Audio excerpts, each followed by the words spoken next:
Ibu dan Bapak Guru Hebat. Kali ini, Ibu Bapak akan melihat sebuah contoh situasi pembelajaran bersama Ibu Derana, guru biologi SMA kelas 10. Karena situasi sedang pandemi, Ibu Derana melakukan pembelajaran menggunakan metode flip learning. Flip learning adalah model pembelajaran di mana sebelum pertemuan daring dengan guru, murid diminta untuk mempelajari materinya terlebih dahulu secara mandiri. Mari kita lihat bagaimana Ibu Derana mengelola pembelajarannya.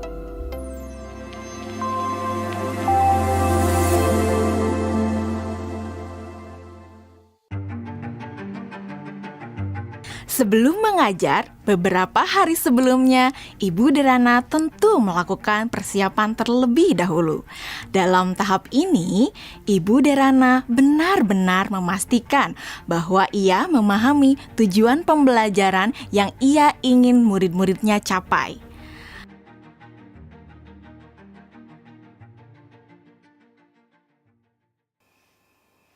Kemudian, Ibu Derana mempersiapkan bahan dan sumber belajar yang berusaha ia sesuaikan dengan kebutuhan belajar murid-muridnya.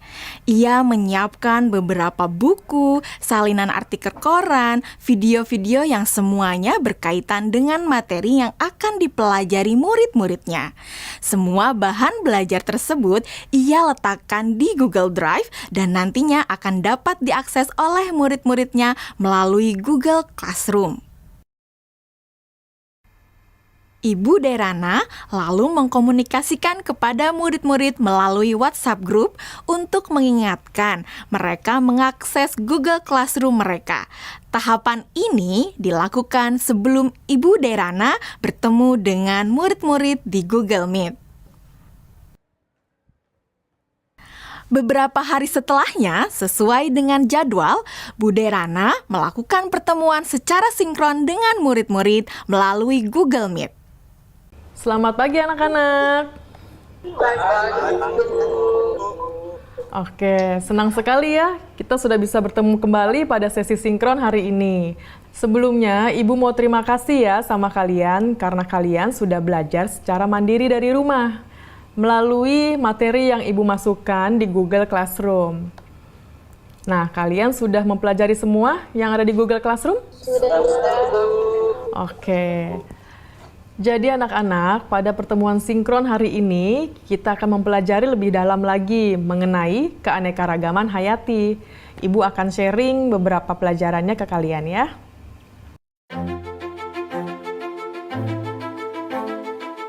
Nah, anak-anak, sekarang Ibu ada pertanyaan. Jawab pertanyaan dari Ibu ini ya.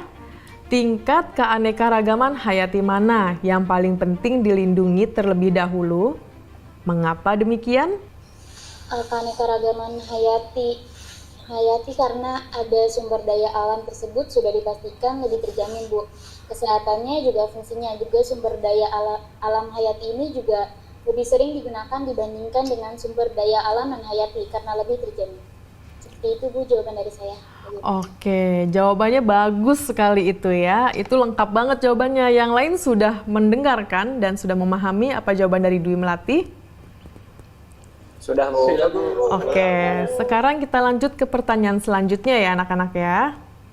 Kapan terancamnya keanekaragaman hayati ekosistem dapat mengancam keanekaragaman hayati spesies dan genetis?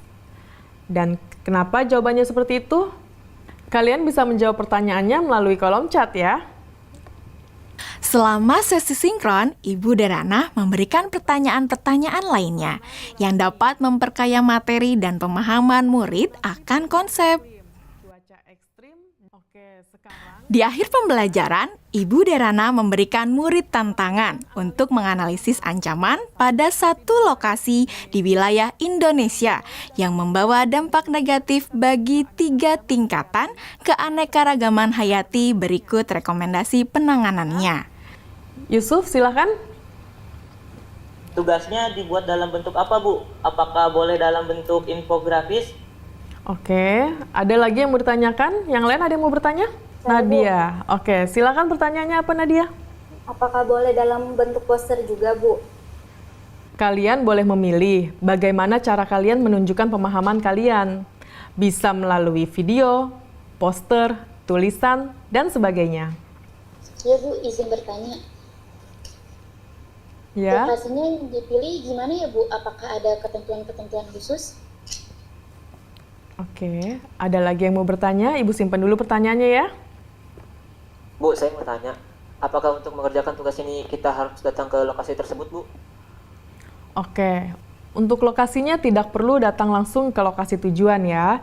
Jadi kalian bisa mencari langsung itu melalui online. Bu Derana melakukan diferensiasi produk dengan membebaskan murid memilih bentuk hasil pekerjaannya atau produk tugasnya sesuai dengan kenyamanan murid. Anak-anak, tadi Ibu sudah sampaikan ya bahwa hasil pekerjaan kalian dapat dibuat dalam berbagai bentuk produk. Artinya, kalian boleh memilih apakah kalian ingin menyampaikannya dalam bentuk poster digital, website, video, blog, presentasi PowerPoint, dan sebagainya. Nah, sekarang silahkan kalian sesuaikan dengan minat dan kenyamanan masing-masing. Namun demikian, kalian harus memperhatikan bahwa yang akan Ibu nilai adalah apakah kalian dapat menganalisis ancaman pada satu lokasi di wilayah Indonesia yang membawa dampak negatif bagi 3 tingkatan keanekaragaman hayati. Berikut rekomendasi penanganannya. Jadi, poin-poin kriteria yang akan dinilai akan berkaitan dengan hal tersebut. Nah, agar kalian bisa memahami dengan jelas tentang kriteria penilaiannya, mari kita diskusikan kriteria penilaian tersebut bersama-sama ya. Bagaimana? Setelah anak-anak jelas dengan kriteria penilaiannya, maka kemudian Ibu Derana meminta anak-anak untuk bekerja secara asinkron. Selamat tenggat waktu pengerjaan tugas untuk membantu murid-murid yang masih mengalami kesulitan. Ibu Derana menyediakan slot-slot waktu tertentu untuk berdiskusi secara individual maupun secara kelompok kecil. Saya ingin konsultasi, Bu. Iya, boleh. Bu Derana memberikan waktu kepada murid-murid lainnya untuk dapat mengkonsultasikan draft yang mereka buat. Ibu Derana juga memastikan untuk memberikan umpan balik terhadap pekerjaan yang dibuat oleh murid-muridnya. Ibu dan Bapak Guru Hebat, demikian video singkat salah satu contoh penerapan pembelajaran berdiferensiasi. Tetap semangat Ibu dan Bapak Guru Hebat.